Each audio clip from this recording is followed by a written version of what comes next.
정용현 한국해양과학기술원 연구위원 그리고 경제부 이하린 기자와 얘기 나눠보겠습니다. 안녕하십니까? 네, 안녕하세요. 안녕하십니까? 네.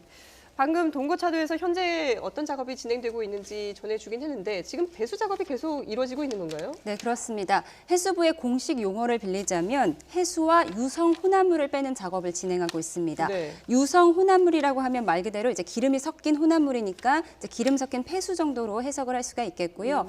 현재 그 창문이 많은 이 객실 부분의 물은 거의 다 빠진 상태고요. 예. 다만 이 선체 하부에 기관실 같이 이렇게 밀폐된 공간의 물은 아직 남아 있는 상태입니다.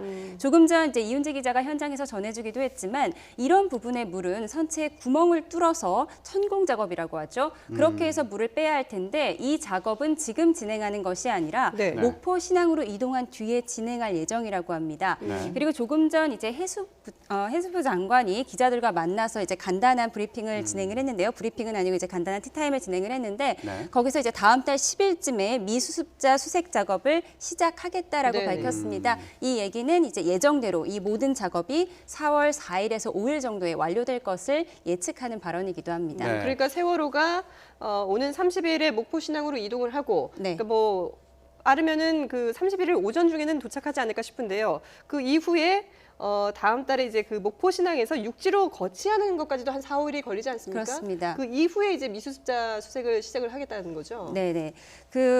이동하는 데는 사실 8시간이면 이동을 네. 할 수가 있습니다. 그래서 다만 거기서 이제 우리가 꽁꽁 묶어놨죠. 이런 네. 고박 작업을 해체하고 예. 또 그것을 이제 육지로 올린 뒤에 이 모든 하역 작업까지 마치는데 총 5일이 걸린다고 잡고 네. 있습니다. 따라서 이 모든 작업 우리가 육지에서 온전한 세월호를 만나볼 수 있는 것이 네. 다음 달 4일에서 5일 정도로 예측이 되고요. 예. 네. 따라서 이제 그리고 이제 다른 작업들을 진행한 후에 4월 10일부터 네. 미수습자 수색을 시작할 것이라는 게 이제 해수부의 네. 발표 내용입니다. 네, 지금 저희가 화면으로 앞으로 어떤 과정이 진행되는지를 간단하게 보여드렸는데 네. 좀 말로 설명을 해볼까요? 앞으로 이동하는 과정 이후에 그 항구에 정박하는 과정 또 이후의 과정 어떻게 진행이 되는 거죠? 네. 우선 이동한 과정 중에는 이제 이 작업이 끝나면 30일 날 네. 이제 끝난다고 했지 않습니까? 네. 발표회에서. 네. 이제 그게 이제 다음에 이동하겠죠. 네. 이제 이동하는 거는 제가 볼 때는 하루 정도만 걸립니다. 왜냐하면 한 105km를 한 오늘 이제 10km로 가면은 예. 뭐 이렇게 해서 항로는 일단 검색이 다 됐습니다. 네. 그래서 거기 이제 이동하는 것이고 이제 두 번째는 이제 목포 신항에 도착해가지고 이제 그걸 이제 육지로 옮기는 네. 네. 작업인데 육지로 옮기는 작업은 이제 두 개 단계로 나눠져 있다고 그럽니다. 왜냐하면 세월호에서 육지로 옮기는 그거 하고 그다음에 네, 저거는 지금 이제 항로에 관한 문제를 지금 설명하고 있고요. 네네. 네. 네네. 그래서 지금 현재 사고의 지점에서 동거차도 네. 좌단을 통해 가지고 네. 저 위에 불도라는 데가 있을 겁니다. 네네. 저기 있죠. 이제 글로 해서 이제 이제 섬 사이로 네. 목포 신항으로 들어갑니다. 네, 네. 그 거리가 한 105km 정도 네, 되는 거죠? 그렇습니다. 예. 네. 그래서 여기서 이제 입항할 때는 할 때는 보통 이제 도전사들이 이제 외까지 나와서 네. 승선을 해가지고 네. 물론 화이트 마린도 자체적으로 갈 수가 있지만 예. 법상으로 네. 도전사를 타게끔 돼 있습니다. 네. 그래서 500톤 이상의 배들은 반드시 도전사를 탑재하도록 이렇게 돼 있기 때문에 네. 타고 입항하면 되겠습니다. 그 불도라는 곳에서 도선사를 태운다. 저희가 지도로도 잠깐 보여드렸는데 네. 이 도선사라는 용어가 많이 낯설 것 같아요. 어떤 역할을 하는 거죠? 예, 바다 사람들은 편한 말인데 네. 영어로는 파이러트. 항공기 조종하는 사람을 예, 파이러트라고 예. 하지 않습니까? 배를 조종하는 사람도 파이러트입니다. 그러니까 파이러트를 한국말로 도전사라고 합니다. 예. 배를 안내해주는 사람. 네. 그게 이제 한자로 표시하면 도전사죠. 저희가 아까 지도를 보여드렸는데 네. 그 가는 과정에서 가장 우려되는 부분이 있더라고요. 굉장히 그 조류가 빠르다. 그래서 난리도 해상이 굉장히 위험하다. 이런 얘기도 있는데 어떻게 보십니까? 예, 저는 그 옛날 배 탈 때 그 지구도 네. 몇 번 지나가 봤습니다. 네. 그랬었는데 이게 굉장히 위험할 정도는 아닙니다.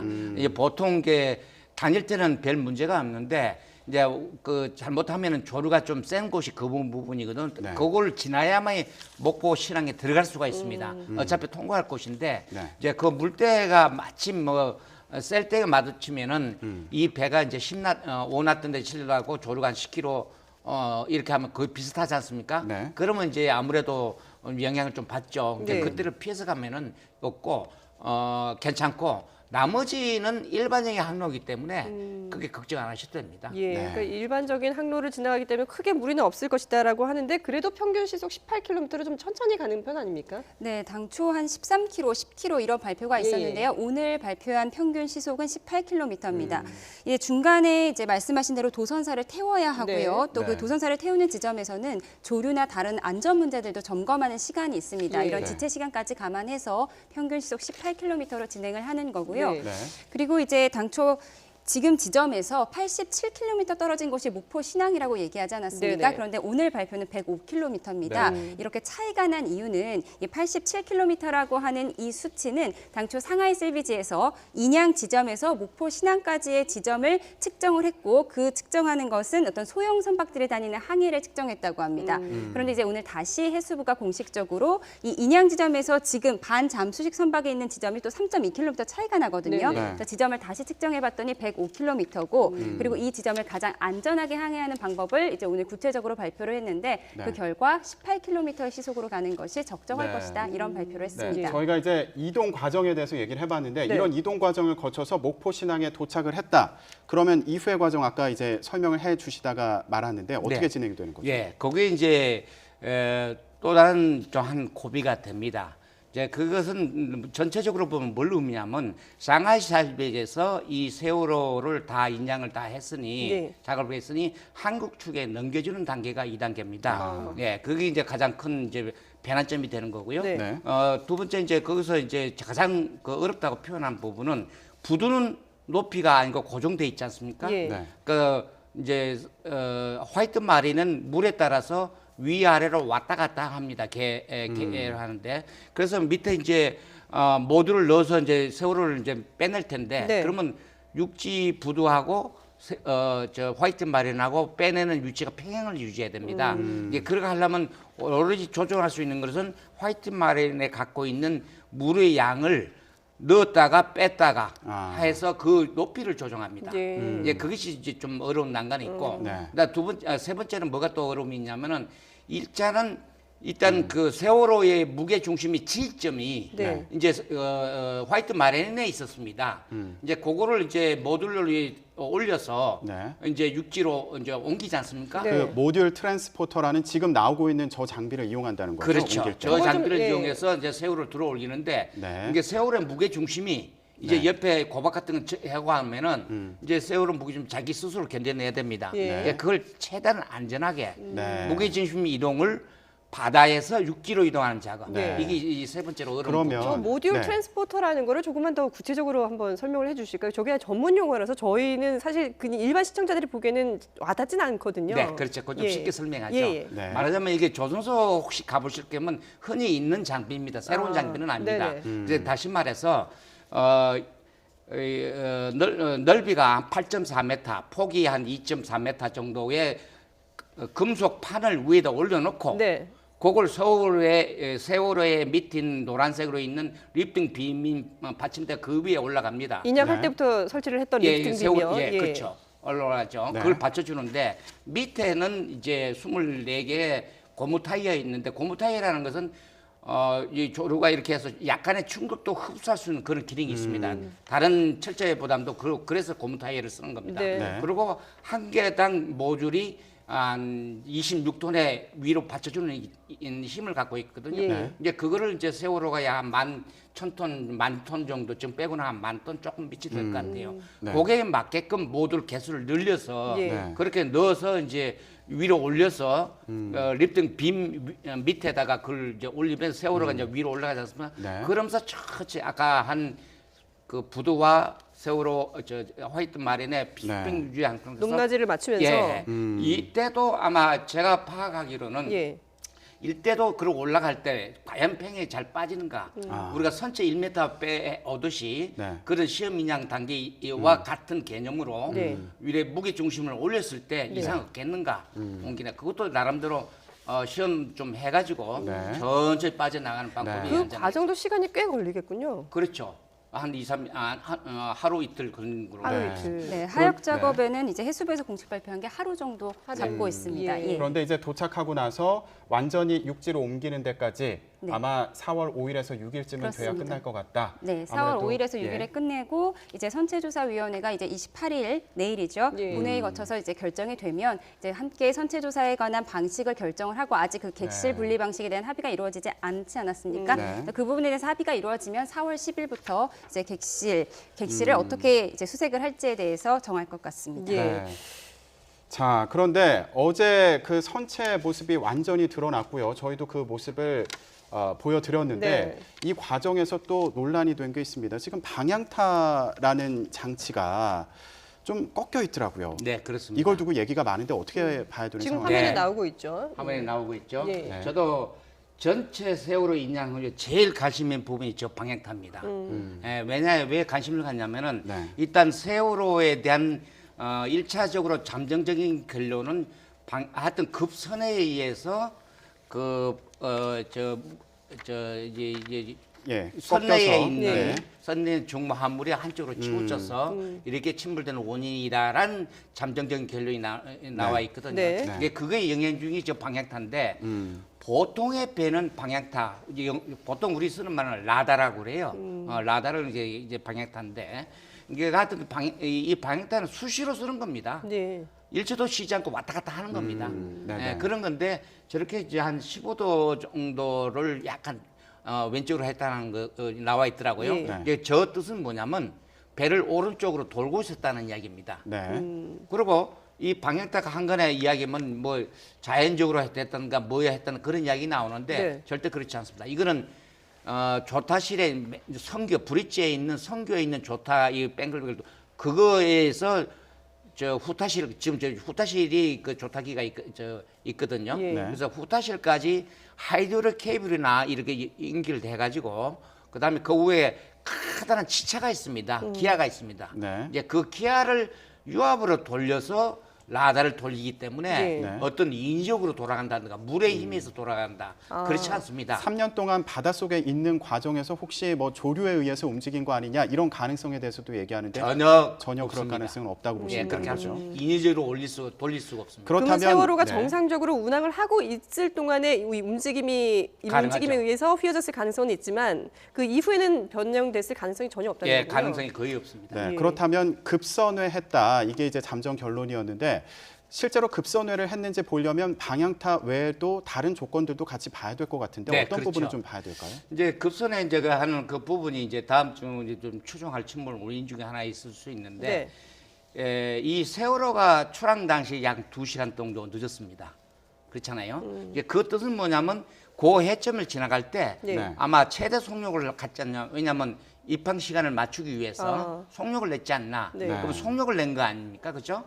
그럼 아마 그게 보통 상사는 최대 속력 다닌 것도 정상인 정상인데 아마 어떤 속력으로 갔는지 그 엔진 RPM 돌아간 거 보면 금방 조사해보면 나옵니다. 네. 예. 그러면 그 속력하고 방향타하고 이제 이런 것이 선의 작용을 했을 때 네. 배가 조금 이게 저 무게 중심이 움직이기 그냥 쉽게 움직이도록 돼 있지 않습니까? 균형 잘 안 잡힌 배로 평상시 알고 있기 때문에 네네. 그로 인해서 밑에 화물창고 1탱크나 이 화물창고 2개가 돼 있지 않습니까? 예. 거기 있는 무게가 많은 탱크 롤러나 자동차나 이런 중량물이 한쪽으로 씌우치면은 씌우는 방향으로 확 휘두를 수가 있죠. 네. 네. 그것이 아마 1차 결론인데 이걸 검증하려면 이제 조사위원들이 할 일입니다. 예, 예. 네. 이거를 이제 조선공학적으로 시스템의 공학적으로 정확히 분석을 해서 한번 검증을 해야 될 이런 단계고 이런 것이 걱정이 돼서 카이스트에서 예. 2014년도 그 후반기에 네. 한번 시뮬레이션을 한 적이 있습니다. 이제 네. 그런 걸 고려해서 조사를 해봐야 되겠죠. 예, 이런 뭐 전반적인 여러 가지 방법을 총동원해서 이제 선체가 침몰하게 된 원인을 자세하게 이제 분석을 해야 될 것 같고요. 그리고 내일 이제 종교 행사도 있지 않습니까? 이건 어떤 의미가 있는 건가요? 네, 그렇습니다. 내일 4대 종교 행사가 네. 있죠. 뭐 천주교, 원불교, 개신교, 불교 이렇게 4대 종교 행사가 있는데요. 뭐 다 아시는 것처럼 이 종교 행사의 의미는 이 미수습자 가족들을 위로하고 또 세월호의 온전한 인양, 육상까지 완전히 거치되는 것까지를 성공하기를 기원하는 행사라고 할 수가 있겠습니다. 예. 또 이 4대 종교 행사가 어디서 열리느냐를 가지고 이제 논란이 좀 네. 있었어요. 이 반잠수식 선박, 지금 세월호가 누워있는 그 반잠수식 선박 위에서 해야 된다는 의견이 있었는데요. 네. 이 부분은 사실 그 이전에 미수습자 가족들도 가장 가까이서 세월호를 보고 싶기 때문에 반잠수식 선박에 올라가느냐 마느냐를 두고도 논란이 있었습니다만 네. 사실 위험합니다. 뭐 네. 보시는 것처럼 이 세월호 주변에 지금 계속해서 검은 기름이 나오고 그렇죠. 있거든요. 예. 흡착제를 통해서 계속 기름 제거 작업을 벌이고 있지만 지금 계속 새어나오고 있는 그림을 보고 계신데요. 네. 그래서 이제 위험, 안전성의 문제 때문에 이제 4대 종교 행사도 저 네. 위에서 하는 것은 안 되겠다. 그래서 가장 인근에 이제 다른 선박을 갖다 놓고 그 위에서 행사를 치르는 것으로 정리를 했고요. 행사 규모도 상당히 소규모입니다. 네. 4대 종교인데 각 종단별로 이제 5분 정도, 5분 내외로 치르고 이제 모이는 것도 취재진까지 합해서 35명 내외로 네. 소규모로 치를 예정입니다. 예. 자, 그 과정에서 가족들은 다시 한번 처참하게 드러난 세월호의 모습을 보게 될 텐데 네. 어제 세월호의 모습이 이제 구체적으로 공개가 되면서 또 논란이 됐던 부분이 그 후미에 있는 그 차량 출입구라고 하죠. 램프. 네, 이 네. 부분이 문제가 돼서 이제 제거를 했는데 그 부분이 구체적으로 드러났어요. 네네. 굉장히 위험해 보이던데 한번 보면서 얘기를 했으면 좋겠습니다. 그러시죠. 네. 자, 지금 보면 뭔가 차량 네네. 그리고 굴삭기라고 알려져 있더라고요. 차량과 굴삭기가 끼어 있다 이렇게 얘기를 하고 있거든요. 네네. 어떻게 보이십니까? 네. 이제 거기 이제 자연 그 램프가 이제 떨어져 나가고 나서 이제 네. 올라오는 때 그거 발견한 거 보이는데 이제 하여튼 그 문이 없어지면 그 안에 물량이 이제 오를 때 그 밖을 이제 좀 흘러나왔다는 얘기죠. 네. 그러니까 하여튼 해수부 발표할 때는 그때는 이제 컨테이너가 이제 막혀 있었다 이렇게 표현을 하고 있었지만 네네. 네. 실제 실제 이제 다이바가 이제 그 당시 수심 좀 밑에 있었지 예. 있지 않습니까? 자를 때는. 그래서 그때가 아마 물체 어두운 관계였는데 아마 저 물체는 지금 이제 굴삭기나 조그만 네. 자동차로 보입니다. 네. 네. 그러면은 저게 만약에 이전부터 고장이 나 있었다거나 뭐 열려 있었다거나 그러면은 사고에도 영향이 있는 거 아니냐 이런 얘기가 있고요. 그리고 제거한 그 문을 지금 램프를 바닷속에 놔뒀다고 하더라고요. 네. 이걸 또 회수해서 봐야 되는 거 아니냐. 그래야지 원인을 좀 파악할 수 있는 거 아니냐 이런 얘기도 있는데 어떻게 보십니까? 네. 우선 그 두 번째부터 먼저 답하는 게 좋을 것 같습니다. 우선 그 후부 램프는 통상적으로 화객선이 차량이 왔다 갔다 하는 그 다리 일종의 다리 측방 네네. 다리입니다. 네. 그러니까 이게 붙어 있는 것은 어떤 수밀 장치 어떤 물 위에 있습니다. 제가 오마나 가서 봐도 예. 그 위에 있고 이게 뭐 물이 들어왔다 뭐 이런 거하고는 침몰하고 전혀 관련 없는 장비입니다. 그 물 위에 있고 그리고 제가 이제 보니까 할 때 그 2014년도 할 때 좌연으로 그러면서 그걸 충격을 줬거든요. 예. 네. 근데 그게 지금 힌지 4개 붙은 부분이 좀 여러 가지 이제 작동을 잘못해서 지금 좀 좀 손상을 입었다. 네. 그러다가 인양 과정에서 열렸다 이런 상황이거든요. 사고 과정에서 뭐 훼손이 있었던 것 같다 이런 말씀이신 그렇죠. 거죠? 초창기에. 네. 예, 초창기에 그런 손상이 있었기 때문에 이제 그때는 이제 금이가 있었지만은 뭐좀 크레이크가 있지만 충격이어서 그런데 인양 과정에서 그 문이 맨 위에는 이런 와이어로 연결돼서 밑에는 힌지로 돼 있지만 네네. 이게 이제 열린 거죠. 그러니까 열려서 네. 이제 그 작동 제대로 안 하니까 그래서 이제 네. 열렸다는 이야기거든요. 네. 그래서 만약에 뭐든 흘러내렸다면은 인양하는 과정에 우리가 저 시험 인양하는 그 18일부터인가 19일부터 그때 했지 않습니까? 네. 그때에 이제 거기 이제 인양하면서 좀 내려왔지 않나 이렇게 봅니다. 예. 그래서 이거는 전적으로 침몰의 원인 단서로 보기는 조금 너무 무리지 않겠나. 그러나 전체적으로 놓고 볼 때 네. 한번 조사해서 고려를 해볼 사항이죠. 네. 예. 네, 이 부분에 대해서 해수부에서 오늘 오전 브리핑 내용에서도 담겨 있었는데요. 네. 아무래도 그 이제 사고 원인과 관련이 있지 않느냐라는 그런 의혹들이 있기 때문에 해수부 쪽에서는 지금 현재 그 유실 방지 펜스 안에 있다. 그래서 네. 나중에 이제 그쪽 수색도 당연히 진행을 할 거고요. 그때 이제 의혹이 있다면 당연히 그 램프는 가지고 와서 목포 신항에서 조사에 참여를 하겠다 이렇게 밝혔습니다. 예, 알겠습니다. 네, 지금까지 정용현 한국해양과학기술원 연구위원 그리고 경제부 이하린 기자와 함께했습니다. 잘 들었습니다. 고맙습니다.